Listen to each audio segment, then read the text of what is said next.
If success gets to your head, you enter into pride. So that's what happened to me. I thought I should be celebrated. Hata nikiingia tu kwa hao, wife yangu abai zile madex za DJ, nikinok tu, anangusha alafu anaachilia track inalia.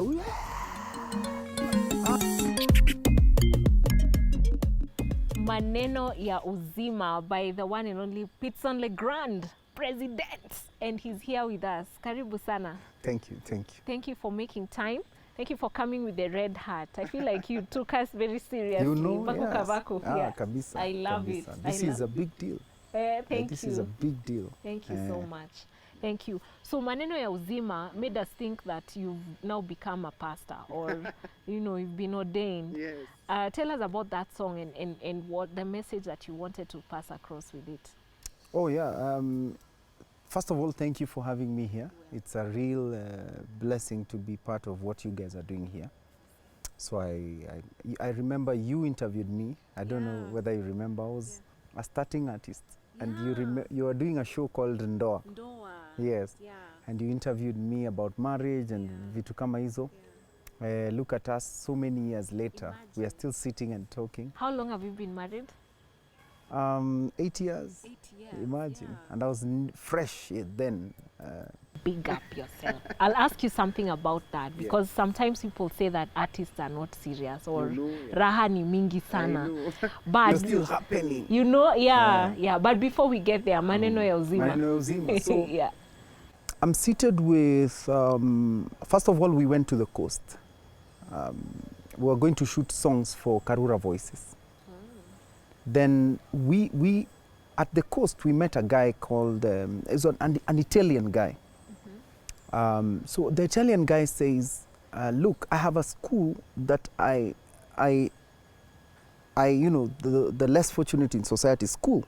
Would you guys mind coming to say hi to the students? And we said, yes, sure.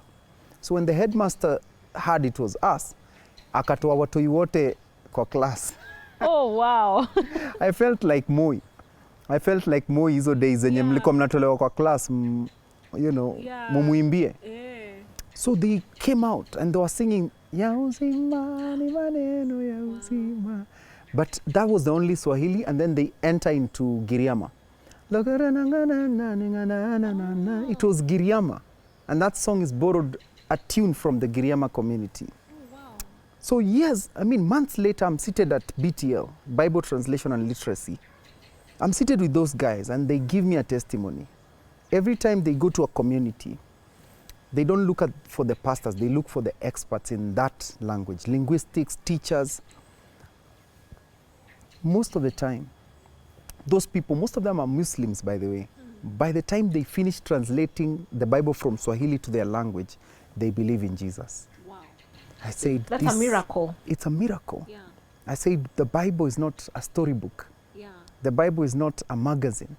If you interpret it from Swahili to your language, it changes you. Hayo ni maneno ya uzima. Yeah. So I said, maneno ya uzima, pap. Wow. Alionena Yesu ni maneno ya uzima. Those words have the ability to heal, the ability to change someone who is of a different faith. And they were not called to get born again. They were not even preached to. They were just told, could you translate the Bible for us from this language to this language? And as they do that, they change. Oh wow, that's true. The Bible just never leaves you. It's not. The same. Those are not just stories. Yeah, they're not just stories. Those are words with life. With life, yeah. Why the collar? Any reason? So the director said that we need to be in a church and I need to be the pastor who is calling people to hear these words by Jesus. Yeah. So I didn't intend, by the way, to have that collar. It was just a script. Okay. But when I posted it, guys SMS'd me. Yeah. Congratulations. Exactly. I'm like, for what? So I saw your collar. You've been ordained. You're like, oh. I'm like, guys, no. It's just a video. Yeah. My pastor, Reverend Gary, SMS'd me and said, that collar looks good on you. I said, wewe mchungaji naona kule unaenda. I agree. Can see you. I agree. But you've studied theology, haven't Yes, you?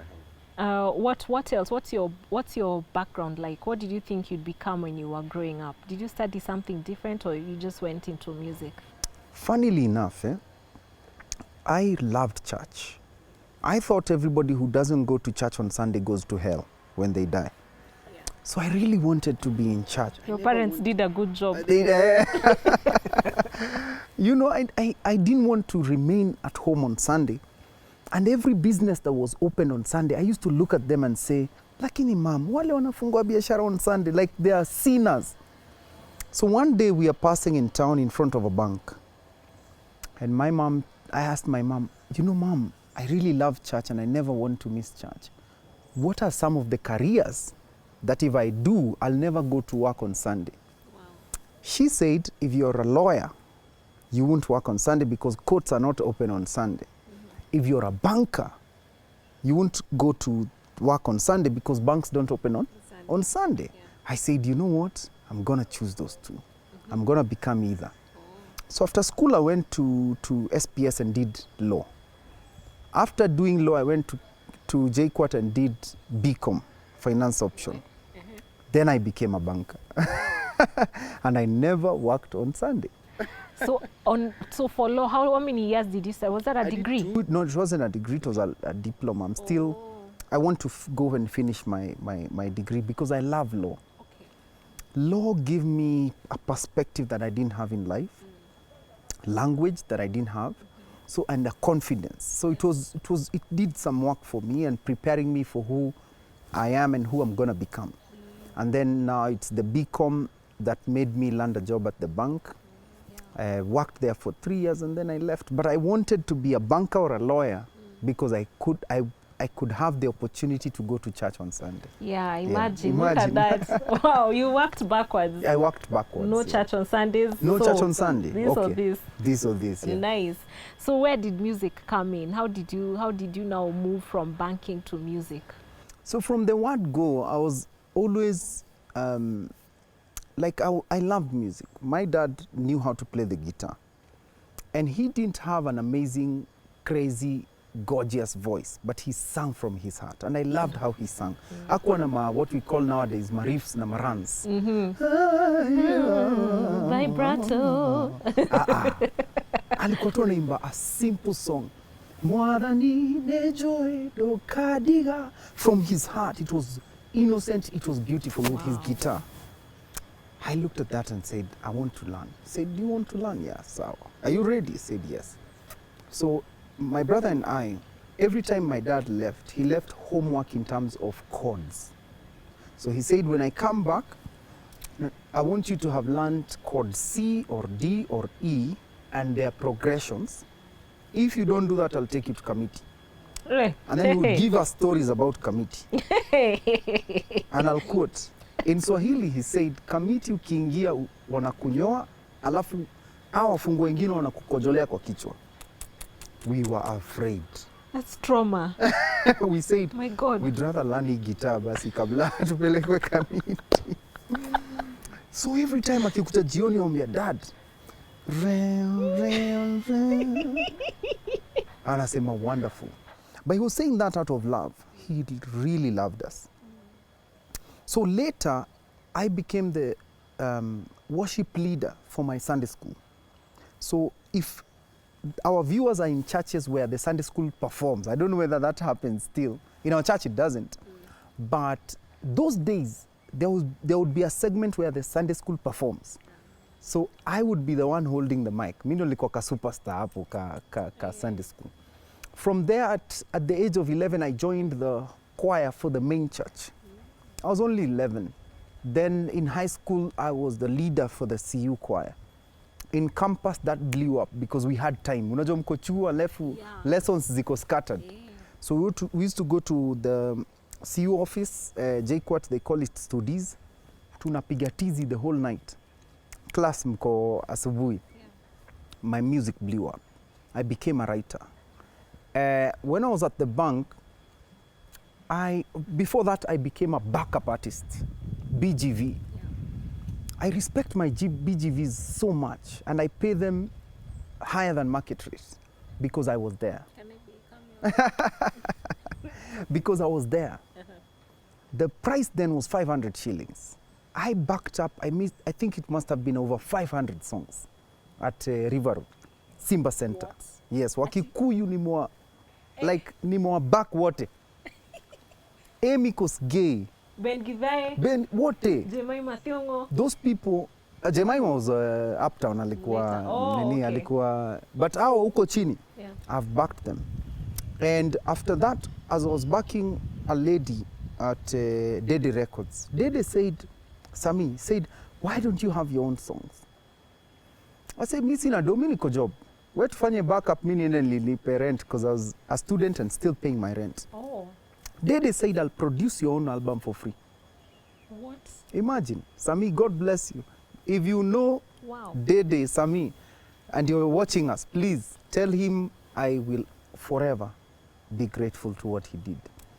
So then after that, there was a producer he used to work with, and it was Noel Waitara.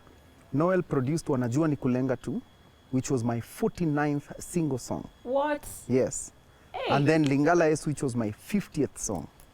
I had given up, but mwenye haki said, twende tufanye one more. At you had given up? Yeah, ay, kabisa. You're like, This thing was not meant for me. Wacha Yeah. nikuwe banka. my God. And then mwenye haki said, let's do one more. When we went, it was Wanajua Nikulenga. We won Collabo of the Year that year. Yeah. And then Lingala Yesu blew me up. Yeah. That's how I had the confidence. Now that gave me the confidence to come from the bank to the music industry. Because then you have shows, things are happening. 1 million Kenyans downloaded that song as their skiza tune.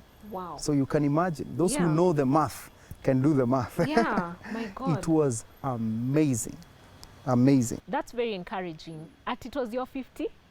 49th song was Wanajua Nikulenga too. And then Lingala Yesu? Lingala Yesu was my 50th. And at the 48th song, I had given up. It was called Ofisi. Because I produced it, some artists stole it. That artist made their own version of that song, and it hit. It hit. It hit, and they did a tour in the States. So it was a really discouraging time. So I said, I will never, ever in my life step into a studio. I quit. I said, hii industry yenyu mnaibiana nyimbo, mnakoniana, it's like a kiosk. There are no rules. You can sit anywhere, you can go anywhere. It's chaos. That's powerful. Yesterday I was talking to someone, I won't say who it is, but that person was telling me, I asked that person, I asked her where she is nowadays. And she was like, people have stolen my work, they've been putting it on YouTube, nini, and it's a big artist, but she's like, not really, no, I don't think. That thing Yeah, can discourage people. When you're working, others are reaping. it's bad. So it can. So I quit. I said, "Mi staki." Mwenye haki begged me, "Manze Pitson, twende tu tufanye one more." And I said, "Okay." Why did Mwenye Haki believe in you? Because at that time you weren't a big hit. Were you? I wasn't, but in my small circle I was, because I was still the writer of everybody around me. Most of the songs, I can't even finish mentioning them, were written in my sitting room. Many songs, many. That artists came, they sang, I said, no, yo, that sounds like the verse, so put it here, then put this one as the chorus here. We rearrange the music and it does well. But Mwenye Haki had come from Germany, so he wasn't aware of my quitting. So he came and said, what? Really? So there was this song we were writing, Wanajua Nikulenga. To me, I told him, we chukua enda uimbe. You don't even care anymore. I mean, it's a nice song, but go sing.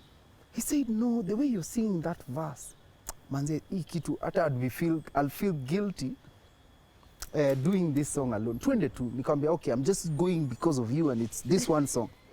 And then me, I'm done. Wanajua, it blows up. So you never know when God will come through. A song is like a baby. You don't decide for them what they will become. Oh my God. It takes a life of its own. The song is alive. The song is alive. It is alive. You give birth to it, it will create its own way. Yeah. It will go. Right now I'm here.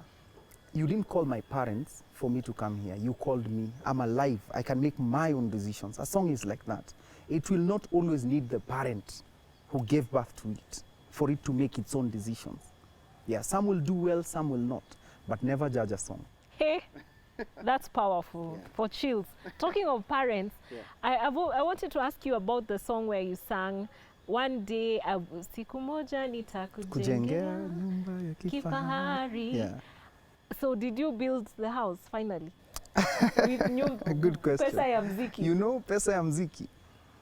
So every time you make a decision to do something, every time you say, you know, I'll go do a degree, or you say, you know, I'm buying a new car, every time you say something, you have initiated the process of faith. Faith starts with words. You remember the woman who had an issue of blood for 12 years. You know what the Bible says? She said to herself, I will go touch the hem of the garment of it. She wasn't told. She didn't read somewhere. She said. So when you say anything, it starts. Wow. In answer to, the equation of faith starts with words. So it starts. So when I said that in that song, it started. God asked me a question. Do you want to be the one doing it? Or do you want it done? I said, you know what? I don't care whether I'm the one who will do it or not. I just want them to live comfortably.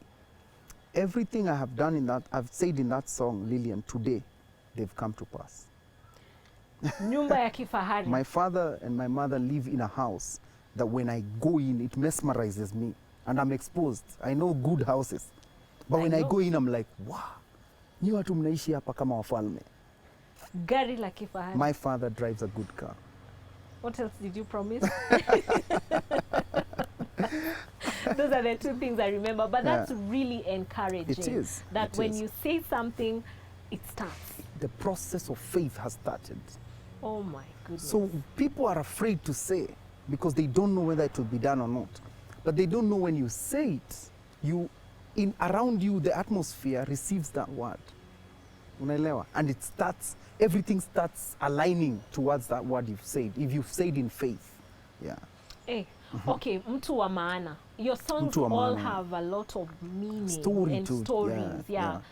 And I was just telling you that one of the things I love most about your music is that it's not a track that has been looped and then you do words on it. And there's nothing wrong with that, but yours is unique in that way.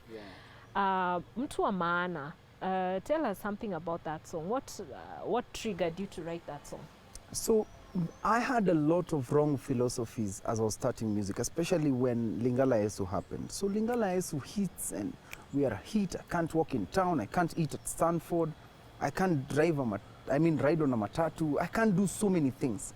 So Lillian, let me tell you, when you enter a stadium that has 10,000 people and they're screaming your name, something happens to you. Yes. Yeah. I've never been through it, but yeah, something changes. Yeah. And they say, never let success get to your head and never let failure get to your heart. If failure gets to your heart, you enter into depression. If success gets to your head, you enter into pride. So that's what happened to me. I thought I should be celebrated. Hata nikiingia tu kwa hao, wife yangu abai zile madex za DJ, nikinok tu, anangusha alafu anaachilia track inalia, I'm home, yo. Pressure. Pressure kwa bibi. Kumbe kuna watu hufai kuwa maceleb kwao. Yes. Yeah, never be more successful than your parents view you. I'm not saying sasa ukue, they always call you, you've become the president, but they always call you boy. No, that's not what I'm talking about. Kuna ile respect. But huwezi kuwa celeb upite spouse wako. Huwezi. Come from parliament, go into the house, wash dishes. Come from cabinet meeting, go into the house, cook them pancakes. You can't be a celeb to the people around you. Unanipata? I get you. So me, I was that. Hey manze, I was a big guy. Hata hapo kwa nyumba yani, nataka tu nitumane tu eh. But you see, that's not how it works. What clicked so that you dropped it? Long story. Yani, I don't know whether we have time for that It's story. long. Labda mweke hii show part 1, part 2, part 3, part A, part B. Okay, just tuguzie tu kidogo. Kidogo tu. Kidogo tu. So I go into, you know, by then we were making a lot of money. Music was happening. So I go into Samsung, I buy a phone cash. I put my SIM card, the phone doesn't work. I go back to Samsung, I said, you gave me the wrong phone. They give me a new one. Yenye wametoa hivi kwa box. Wakaniambia search chukua hii. Put my SIM card, didn't work. So they said, go to Safcom, change the SIM card, maybe in the old model. So I went, got a new SIM card, new model, put into the phone, didn't work. No phone worked on my SIM card for 3 consecutive months. What? Yes. I was mteja. The phone stopped coming. The people stopped looking at you for you because now they have to call so and so, to call so and so, so and so. Na sasa unajua mnapigana na wife. So yeye hataki mtu ampigie concerning Pitson. So and say, we are not together. So sasa uko in the dark. I remember hitting rock bottom. I was someone who could pay my rent 6 months in advance. Now I'm struggling to pay 1 month. I hit rock bottom, pop. There's a song of mine I said, niko na deni hata kwa mama mboga. Yeah. True story. Even and people know who ni Pitson, but I go and say nikatie basi mam za 30 bob ndakuletea tu baadaye. I hit rock bottom. So when I hit rock bottom, I went to prayer. I remember closing my eyes at 3:12 and opening them at 3. I don't know, I can't account for that time. But I could hear one word, can you hear me now? I could hear the voice asking, can you hear me now? So I said, yes, I can hear you. He said, you've lost the way, start again. I sent you as an ambassador to go and represent me. You went and represented yourself. I sent you as an ambassador to make my disciples. You went to make your disciples. So start again. So I started again. He started teaching me from scratch. So there are philosophies he had to remove about fame, about money. That's why I'm telling you, he told me, everything I say to you that I'll do, I won't give you the money to do it, but it will be done. So that you never glorify money. Do you need a new car? I'll bring it to your doorstep, but you won't buy. Isaiah 55, come buy without money. Yeah, so money is, we've glorified it. But then, so that's what's happened. I mean, he removed all the bad philosophies zenye nimehold in my heart and in my mind. He removed them. And then I was at a place where I can say, mtu wa maana ni Yesu. Na kitu cha maana ni kumpenda Yesu. Nilitaka nijulikane. Nikiingia mnasimama. Haikuwa na maana. That was story of your life. Story of my life. I never write a song. I'll tell you this, Lillian. I don't write songs for fun. It comes from It has to conviction. make sense, yes. It Amazing. has to mean something. Yeah. Thank you so much for sharing with us. Unfortunately, for real, now this, I feel like I'll call you again so that we do part 2. Part B. I'll just ask you different questions from what I've asked you today. We can even continue with the story, no problem. I know, okay, yeah. But there's a song you've done with Njoki Munyi. Njoki Munyi, yeah. It's called Yeye Hufika. It's a testimony. Wait upon the Lord. Though it may tarry, it shall surely happen. The only thing that you need to do is have faith. Don't doubt. So that song, viewers, check it out. It's coming out really soon. I mean, yeah, it's done. That's okay. Where can we find you? Where can we find you? On Instagram, I'm at The Real Pitson. Facebook, Pitson. Twitter, at The Real Pitson. YouTube, Pitson TV. Subscribe, yo. All right. Simple.